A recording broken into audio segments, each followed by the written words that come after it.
Good evening, everybody. On behalf of the Ceylon College of Physicians, you all are welcome to the 9th sessions of the Peer Learning Periphery to the Fore 2023 online case discussion by physicians away from the center. My name is Dr. Rohit Amaravitarana, the moderator of the today event. We know that the physicians working in outstations with limited resources have evolved excellent clinical skills in patient management. So there is a lot to be learned from them physicians working away from the center. Peer learning periphery to the fore is a platform for the physician who work away from the center to share their knowledge and experience with others. In this session, 2 physicians present and discuss clinical cases in 1 hour period. Today we have 2 consultants from DGH Hambantota and DGH Monaragala. At the end of the both presentations, we will discuss the questions. Please send your questions to Q&A box. Let me to introduce the first speaker today, Dr. Damit Rodrigo, consultant respiratory physician, DGH Hambantota.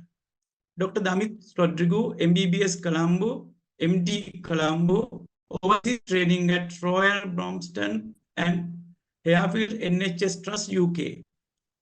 Earlier, he worked as consultant respiratory physician at DGH Monaragala. Also, he is current secretary of the Sri Lanka College of Pulmonologists. He is going to talk on an unusual case of hemoptysis. Over to you, Dr. Damit. And thank you, College of Physicians, for giving me this opportunity to share my experience with you all. So I picked this case, a case that we came across recently at District General Hospital, Hambantota, a lady who presented with hemoptysis.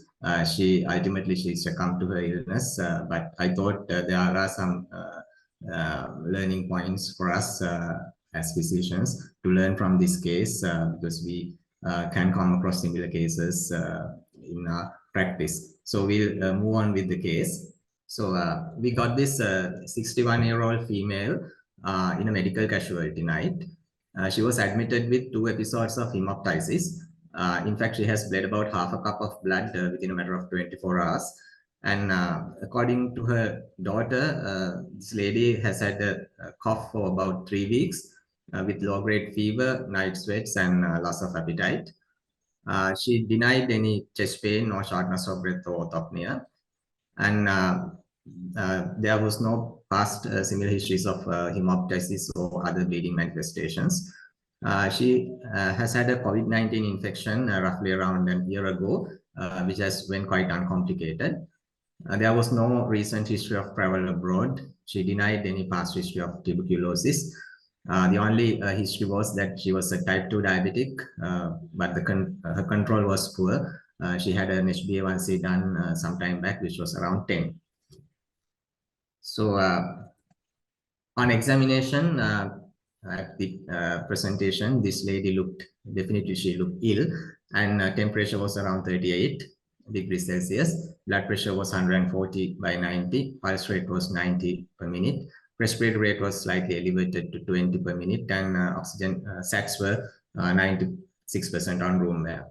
On respiratory examination, there was gross deviation of the trachea to the right side, with coarse crepitations and diminished breath sounds were present in the right lower chest. So we, in summary, we have got a 61-year-old lady with 61-year-old lady with uncontrolled diabetes, coming with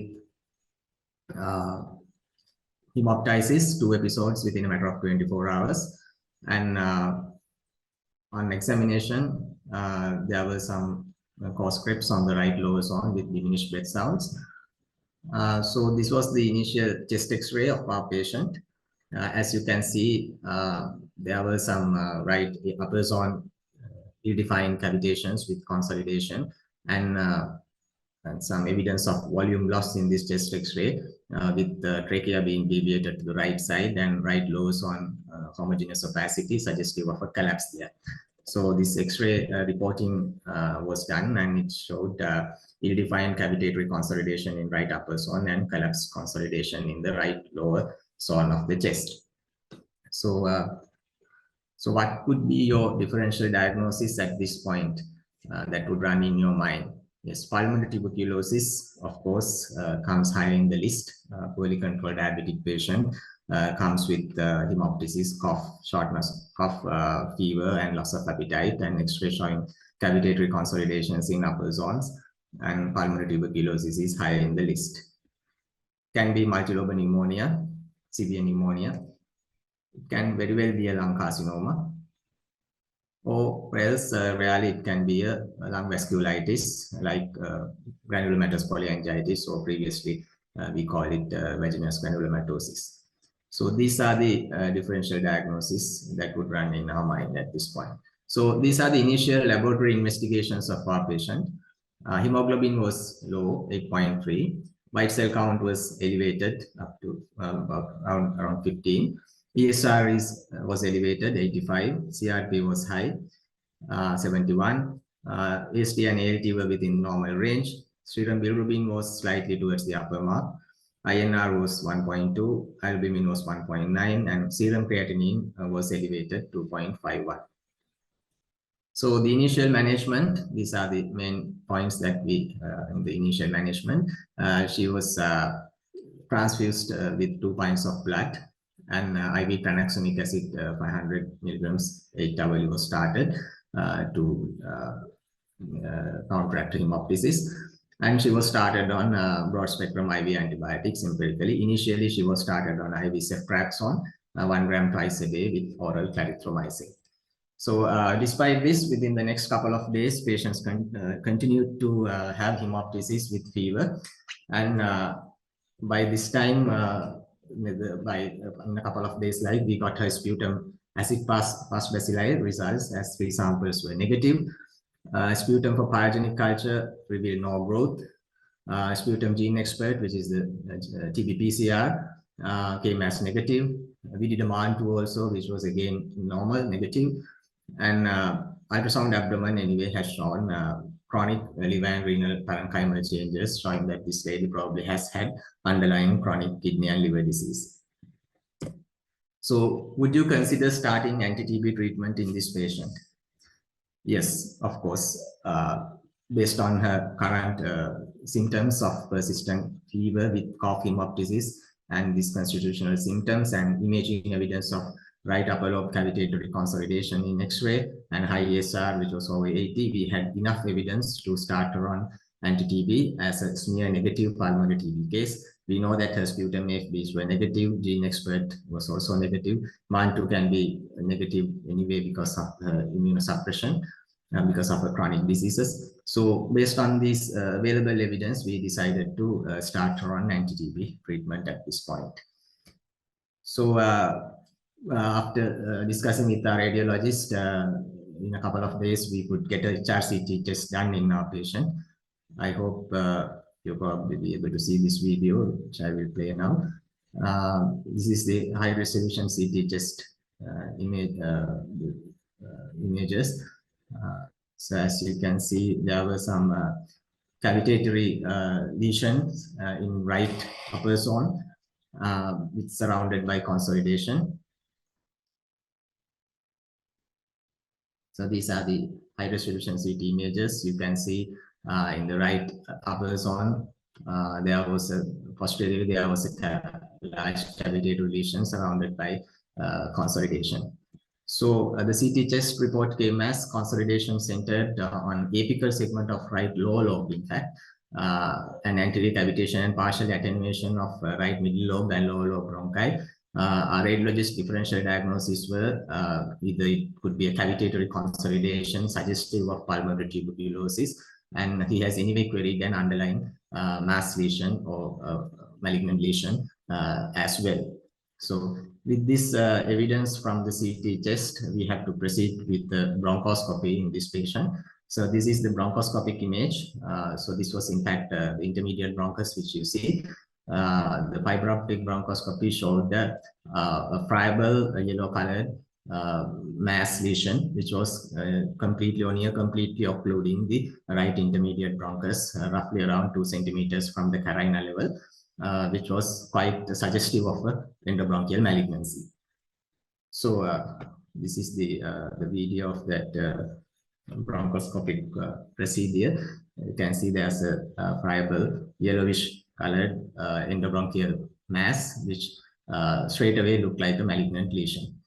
So what could be your diagnosis at this moment, or what would be the provisional diagnosis? Yes, but we all thought that it could be an endobronchial mass, so the it must be a bronchial malignancy. So we biopsied this lesion, the initial biopsy. Our pathologist reported it as there was abundant necrotic tissue, and there was no evidence of malignancy, no malignant cells detected. So since the picture looked like a malignant lesion, I had to repeat the bronchoscopy to get a better diagnostic yield. So we had to re-biopsy the patient. So repeat bronchoscopy was arranged in a week, one week later.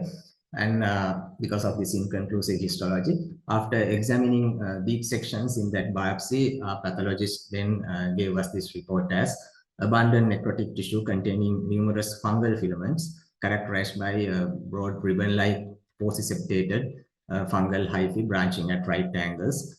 So this was ultimately diagnosed as a mucormycosis or pulmonary mucormycosis. So mucormycosis, this slide I have taken from the internet to show you how mucormycosis looked under the microscope. This is from a pathologist that I also learned that if you compare mucormycosis with other fungi like Aspergillus, for example, these fungi, the septations these fungi actually they branch at acute angles when it comes to Aspergillus, but in case of mucormycosis, the hyphae, they branch at right angles, so 90 degrees. So this is characteristic or pathognomic of mucormycosis. So this is how they diagnose mucormycosis. So our patient has had a endobronchial mucormycosis, which was mimicking a malignant endobronchial mass. So that was the diagnosis. So what would be the next management options in this patient? So these are the options that which I have listed for you. Should we go for an angioembolization or bronchial artery embolization? Because this lady presents with came to us with hemoptysis. Should we go for early surgical intervention with debridement or lobectomy, or start empirical antifungal therapy, or should we wait should she recovers, or what we call watchful waiting? Yes, what we should actually be doing, should do is to start empirical antifungal therapy along with early surgical intervention or is needed in this case. So she was started on intravenous liposomal amphotericin B, which is an antifungal. And we have discussed with the thoracic surgical team at Valisera to transfer her for an early surgical intervention for a debridement or for a lobectomy. But unfortunately, the patient's condition deteriorated within a matter of days. She bled again and she succumbed to her illness. So what could have been the predisposing risk factors for this patient to develop mucormycosis? So we all know mucormycosis usually happens in patients with immunosuppression. So there were a lot of reasons in our patient to develop this kind of a fungal infection. So she had uncontrolled diabetes, which is one. She had undiagnosed chronic liver cell disease, which we diagnosed later. She had chronic kidney disease, of course, and age, she was over 60. And she had a past COVID-19 infection as well. If you can remember, there were a lot of cases of COVID-19 and mucormycosis were reported, especially in parts of India, which was called black fungus. So it was a predisposing condition for this fungal infection as well.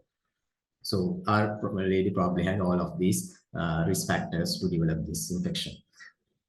So lessons learned from this case is early histopathological diagnosis is important in preventing fatal outcomes of pulmonary mucormycosis, because it is such a devastating disease which progress very rapidly, and early diagnosis is therefore important. In our case, our diagnosis was got a bit delayed because we were distracted with other diagnoses. Initially, we managed this as a case of tuberculosis. Later, we found out that there was an endobronchial mass, which we were going behind the malignancy.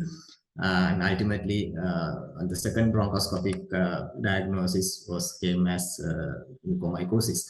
And therefore, early diagnosis is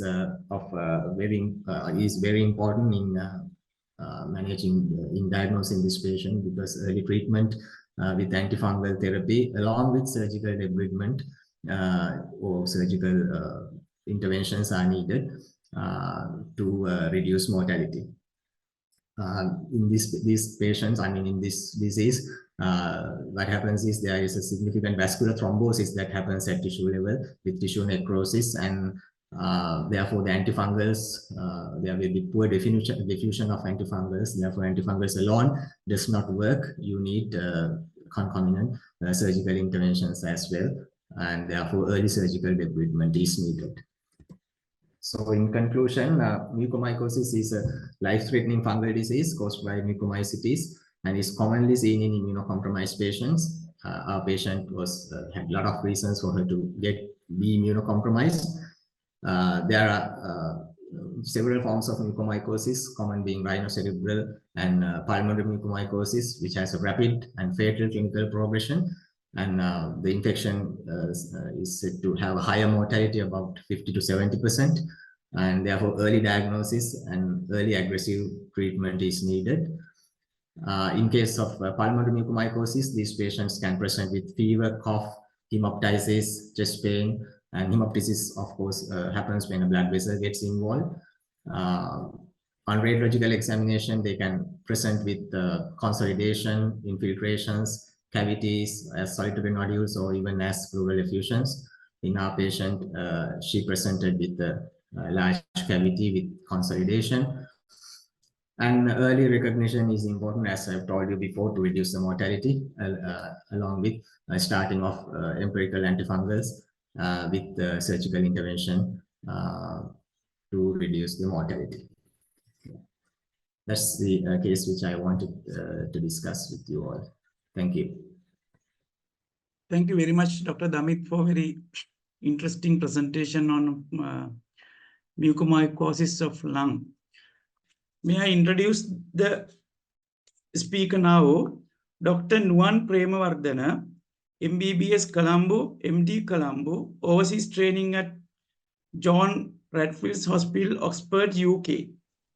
He worked as consultant physician at Professorial Medical Unit, TH Anuradhapura, as a consultant physician. He has a number of research publications in national and international journals. He won many awards at scientific sessions, including CCP Most Innovative Outstation Physician 2020, SLC Most Innovative Physician 2022, and CCP Best Clinical Audit 2022. He is going to present on decompressive craniotomy for malignant cerebral infarction, the physician's roles in the Pheripery. Over to you, Dr. Nuwan. Good evening.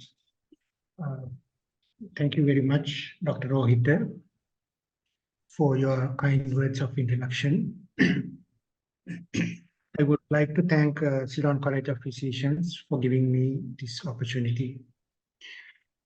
I'm Dr. Nuwan Premawardana, consultant physician from District General Hospital, Monaragala, and I'm going to talk to you about decompressive craniotomy for malignant cerebral infarctions. Last few years, the physicians at District General Hospital, Monaragala could achieve major improvements in acute stroke management, including introduction of acute ischemic stroke thrombolysis. RTPA is beneficial only when given within 4.5 hours of stroke onset.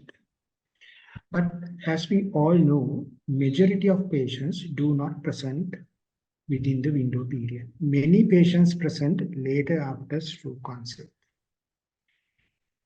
Also, not each and every acute ischemic thrombolysis is successful. Thrombi within large vessels are resistant to intravenous RTP, especially middle cerebral artery thrombosis and also basilar artery occlusions and carotid terminus occlusions are resistant to intravenous thrombolysis.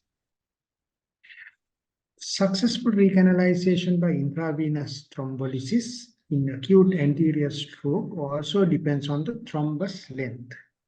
Intravenous thrombolysis nearly has no potential to recanalize occluded vessels if the thrombus length exceeds 8 millimeters. So out of these patients who present outside the window period and those who have a failed thrombolysis, there is a subcategory of patients who develop malignant cerebral infarction, both supratentorial and infratentorial. Commonest is the acute middle cerebral artery thrombosis. Malignant middle cerebral artery occlusion is a devastating condition. In addition to that, some of the infratentorial ischemic strokes too can cause edema, increase intracranial pressure, and brain herniation. We, as physicians, face major challenge in managing malignant cerebral infarctions. Decompressive craniectomy is a surgical technique aiming to open the closed box represented by the non-expandable skull in cases of refractory intracranial hypertension. This leaves physicians with the difficult task to decide who will require early or preemptive surgery. Together with the patient's relatives, physicians also have to ascertain whether the patient will have an acceptable disability and quality of life in his or her presumed perception based on the pre-operative predictions. This complex decision-making process can only be managed with interdisciplinary efforts. The concept of decompressive surgery for treatment of elevated intracranial pressure has been developed already in the beginning of the 20th century.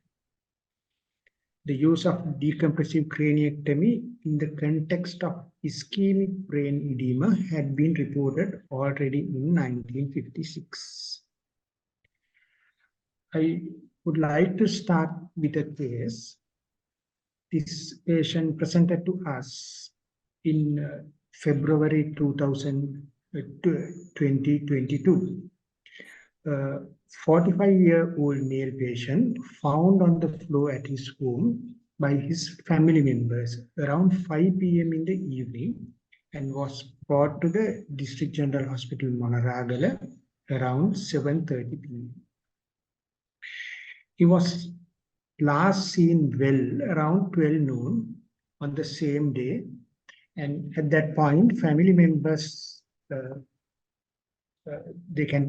they remember that he complained of dizziness.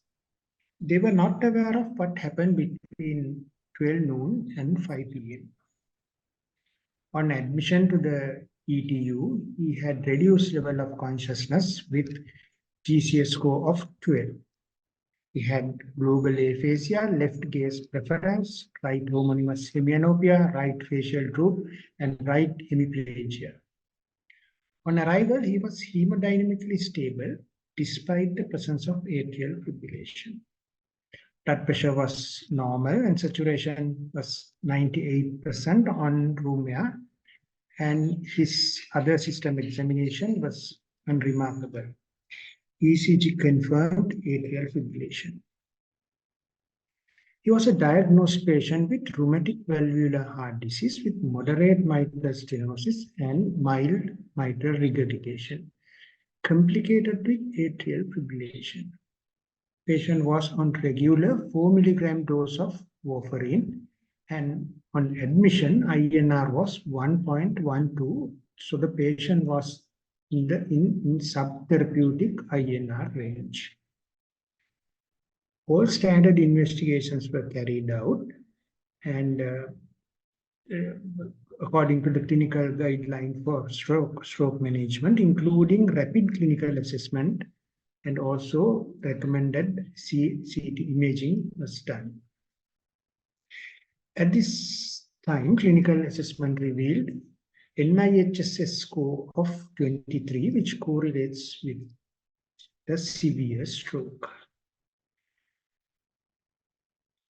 This is the CT scan, first CT scan of brain of this patient, arranged at emergency treatment unit, which shows left dense middle cerebral artery sign, and with that there is loss of gray-white demarcation indicating early infarction on left frontal lobe. Dense left MCA sign is indicative of acute thrombus. Patient was not given alteplase.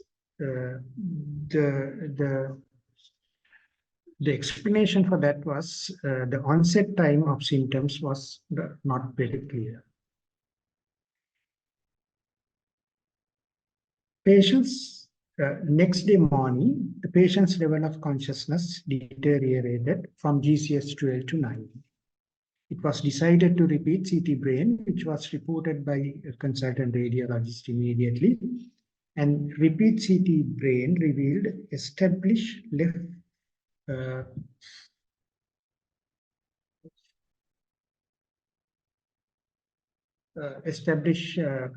left frontoparietal and temporal hypodense area, indicating established infarction, and there is cerebral edema with midline shift towards right side. But there was no evidence of uncal or transhiatal herniation. These are some more images of the same CT scan, which clearly shows midline shift.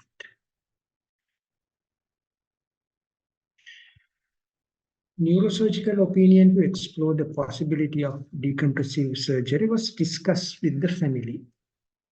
They were informed that through this procedure, the patient would survive but would be left with a residual neurological deficit and dependence on others.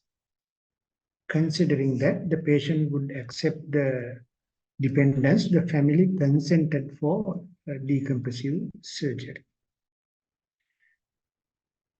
Discussions started with the neurosurgical team, Provincial General Hospital, Badulla. Images were transferred to PGH Badulla.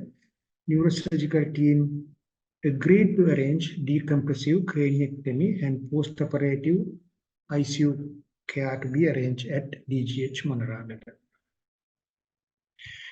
At PGH Badulla, neurosurgical unit, left frontotemporal parietal decompressive craniectomy was done. It was done, so this is within 48 hours to the admission, from the admission to the District General Hospital, Monaragala.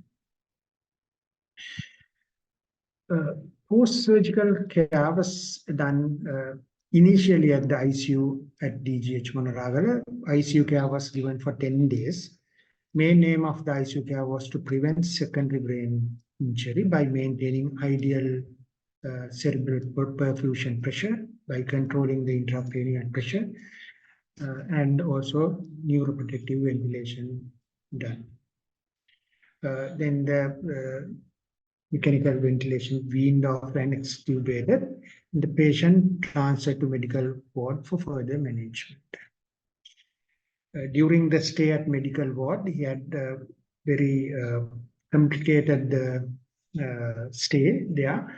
He developed pyelonephritis and psoas abscess at the medical ward, but could manage with a multidisciplinary team approach, and patient recovered fully from the infection.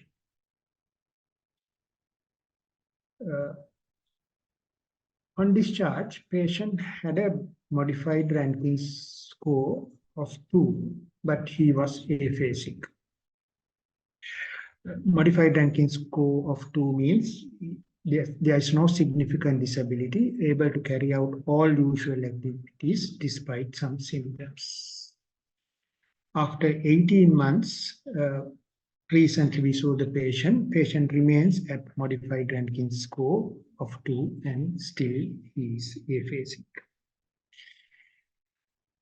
This is the CT scan done on discharge, which showed evidence of decompression surgery, reduced mass effect, and reduced midline shift and cerebral edema, with persistent dense left middle cerebral artery indicative of persistent thrombosis. As the physicians working in the periphery, we have a role to play in the management of patients who present to us with malignant cerebral infarction. We need to identify them early. We need to offer the optimal acute medical management for them and then consult and refer them to neurosurgical teams in tertiary care centers. Sometimes we may have to look after the patients post-surgically. Early identification of malignant cerebral infarction is important.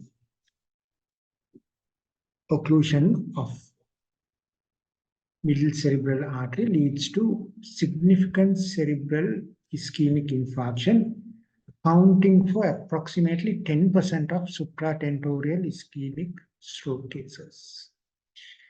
Neurological deterioration occurs within 5 days, with the highest frequency of deaths due to transtentorial herniation and subsequent brain death on day 3 after the ictus. The mortality of malignant MCA infarction is around 80% without neurosurgical intervention.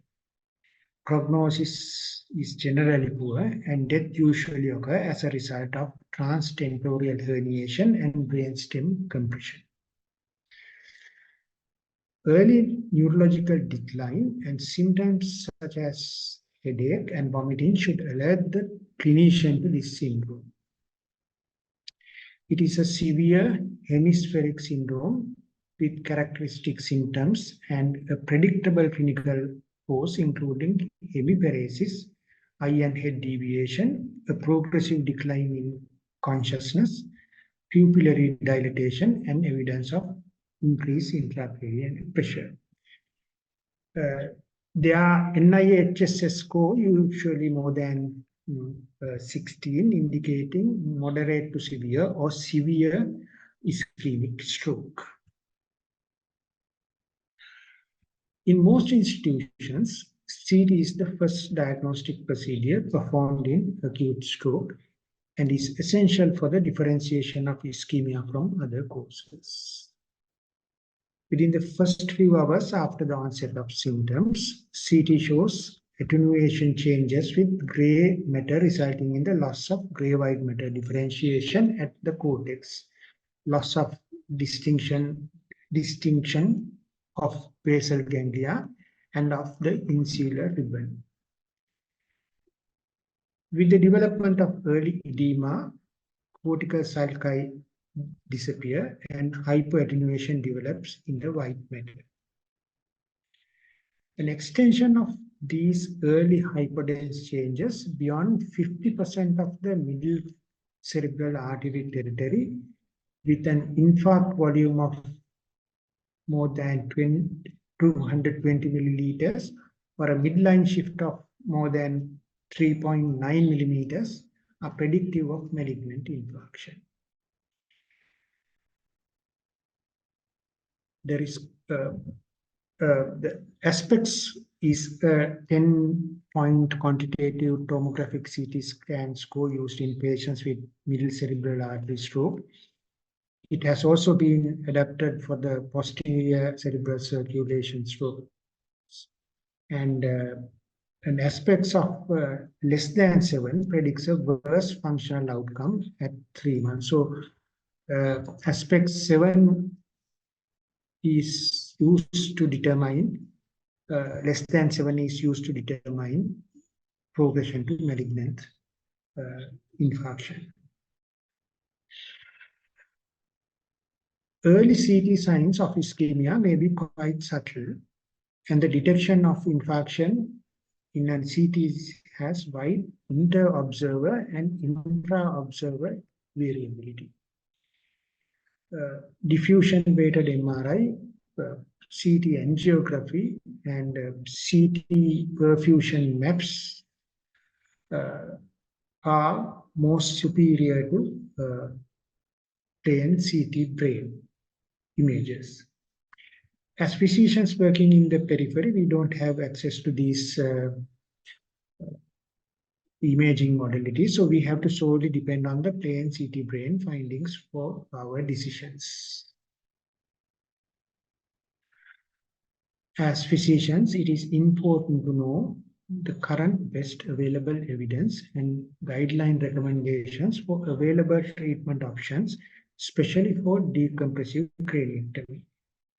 Treatment options for malignant cerebral infarctions include general measures and pharmacological agents to limit the extent of edema and surgical decompression to relieve the pressure effects. Conservative medical management, including osmotic therapy, hyperventilation, and sedation aiming to reduce edema and mass defect in malignant MCA infarctions can be considered, but they are minimally effective with some options causes high mortality. These are the American Heart Association recommendations on medical management. AHA recommends their recommendations are on osmotic therapy is to use it with clinical deterioration. It is reasonable to use osmotic therapy for patients with clinical deterioration from brain swelling. They also recommend that moderate hyperventilation as a reasonable treatment for patients with acute severe neurological decline from brain swelling as a bridge to more definitive therapy. Hypothermia and barbiturates, they say that they don't recommend that because there's no benefit, and because of a lack of evidence of efficacy and potential to increase the risk of infectious complications, corticosteroids should not be administered for treatment of brain swelling.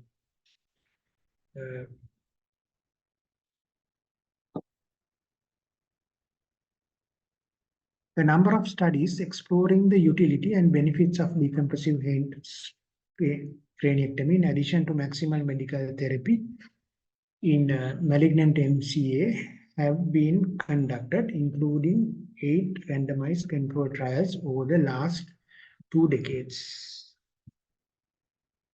This is the modified Rankin score, which was used in almost all studies and RCTs to measure the disability as an indicator of outcome. Between 2007 and 2009, the results from the first 3 RCTs were published, and a pooled analysis of patients aged between 18 and 60 years undergoing decompressive craniectomy within 48 hours after stroke onset was performed. This pooled analysis revealed a significant benefit in all predefined subgroups: age above and below 50 years, time to randomization above and below 24 hours, dominant versus non-dominant hemisphere, with a number needed to treat of 4 for the prevention of poor outcome and number needed to treat of 2 for survival. In the surgical arm, the probability of survival increased from 30 to 80, but there's a 10-fold increase in the probability of surviving with modified Rankin scale score of 4, meaning moderate Modified Rankin Scale 4 means moderately severe disability requiring assistance for caregivers. However, probability of surviving with MRS of less than 3 doubled, and risk of surviving with MRS of 4 remained stable. The pool analysis of all RCTs providing information on mortality at 12 months follow-up shows a consistent and significant benefit of decompressive craniectomy with a risk reduction of almost 50%. These are the key randomized controlled trials in decompressive craniectomy for malignant middle cerebral artery infarction: Decimal trial, Destiny trial, and Hamlet trial. The knowledge and data generated from these key RCTs were reflected in the guidelines of acute stroke management in subsequent years. Patients with pre-stroke MRS score of 0 or 1, clinical deficits indicating infarction in the territory of the MCA, NIHSS score of more than 15, a decrease in the level of consciousness to a score of 1 or more in item 1A of NIHSS should be referred to neurosurgery within 24 hours of stroke onset and treated within 48 hours of stroke onset.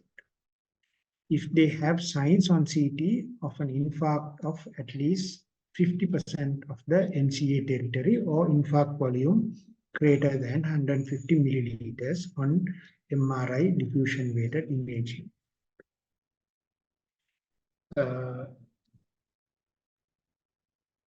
So this is the European Stroke Organization guidelines on management of space-occupying brain infarctions.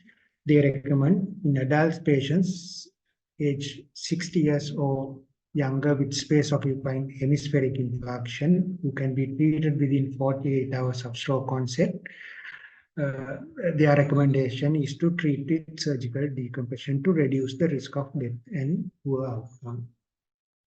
And they have separately published the expert consensus statement where the expert consensus on surgical, the benefit of surgical decompression does not depend on the absence or presence of aphasia.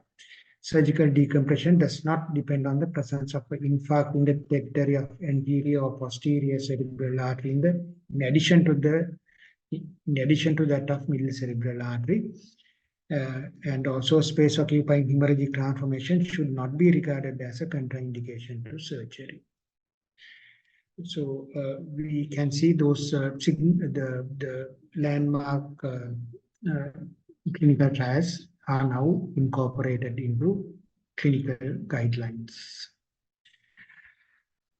It is the caring physician's responsibility to arrange discussion with the family prior to organizing a decompressive craniectomy for a patient.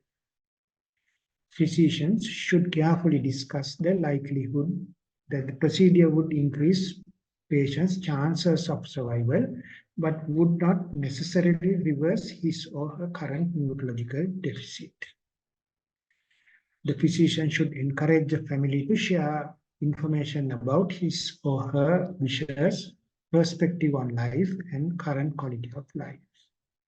The family should be informed that decompressive craniectomy is a major operation requiring prolonged treatment in intensive care, including mechanical ventilation and its associated risks.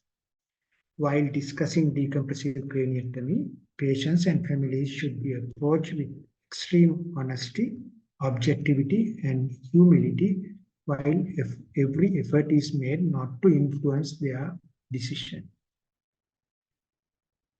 In conclusion, decompressive craniectomy is an important treatment option in management of malignant stroke. Randomized controlled trials of decompressive craniectomy for supratentorial malignant stroke confirm a significant reduction of mortality. This effect is also evident in studies of decompressive craniectomy for infratentorial stroke. However, decompressive craniectomy renders a relevant portion of patients with a moderately severe disability. Deciding who is a candidate for early and preemptive surgery will be challenging. Thank you. So now we are coming to the Q&A session, and we'll check questions in the Q&A session. Yeah, there is a question in Q&A box.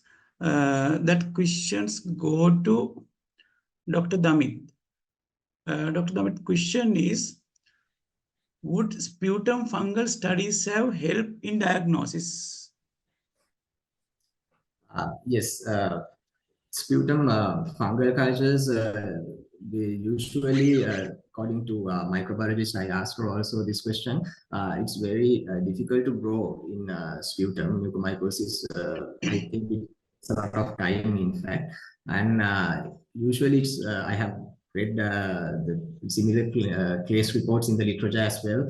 And I couldn't find any positive fungal cultures in those studies as well. It was mainly a histological diagnosis.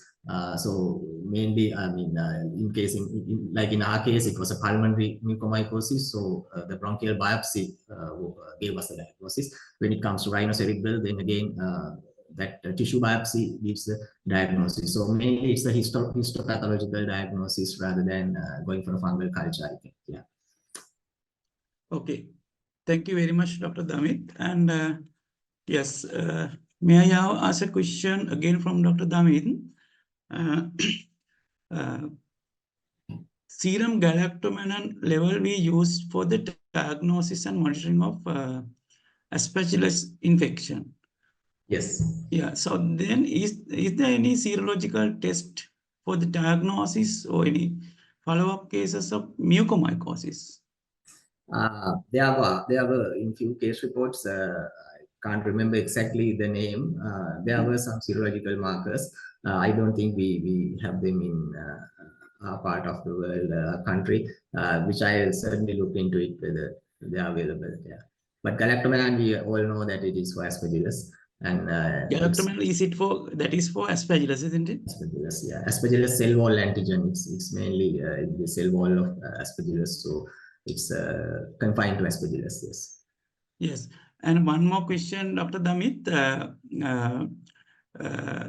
We have seen few cases of the mucormycosis. Most of the cases I have seen involvement of the sinuses and the upper respiratory tract.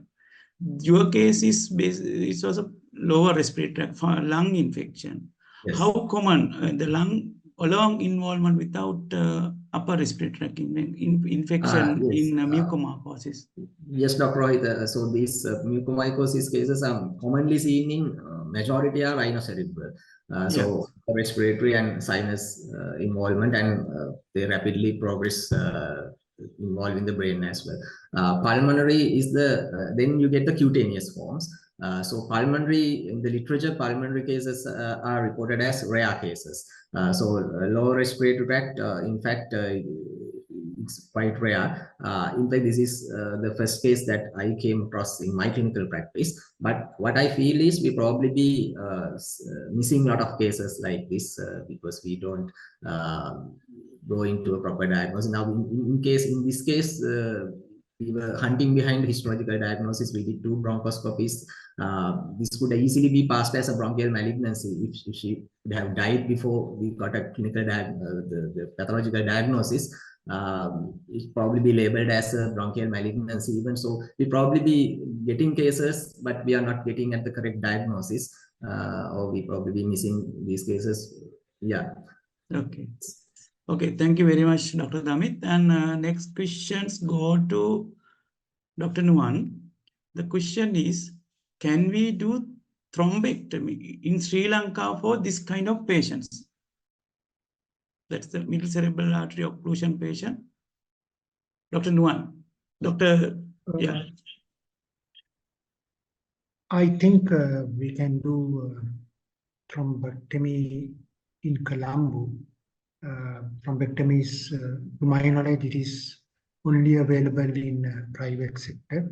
I don't know about the national hospital situation in the national hospital, but I definitely know it can be done in private sector in Colombo. But the window period would be 12 hours, and so even before even we consider thrombectomy, the first option is thrombolysis with altiplase if the patient present within 4.5 hours. Failing that, only we refer patients for thrombectomy. So first we thrombolyze the patient if the patient present with 4.5 hours. Then if it is unsuccessful, then we refer to thrombectomy. Or patients who present outside the 4.5 window period and within the 12 hours window, they can be referred for thrombectomy. Okay. That is my knowledge. Okay. Thank you, Dr. Nuwan. And also, there's another question that also go to Dr. Nuwan. Question is there a time period during which we have to perform decompression? Is there time period to perform decompression? Yes, I mentioned it in my presentation. The evidence is what the guidelines recommend is to refer the patient within the first 24 hours, and the decompressive craniectomy should be done within 48 hours from the onset of stroke symptoms. So the evidence support for the for that time window. Okay. Thank you very much, Dr. Nuwan. And in the absence of any more questions, let me to wind up the session today. First, I would like to thank two speakers, Dr. Damit Rodrigo and Dr. Nuwan Premawardena, for accepting our invitation and share their knowledge and their experiences with us. Also, I would like to thank CCP staff, audiovisual team, Mr. Nalina, and sponsor Merck Pharmaceuticals for their continuous support, and all virtual participants who joined with us today. Thank you very much.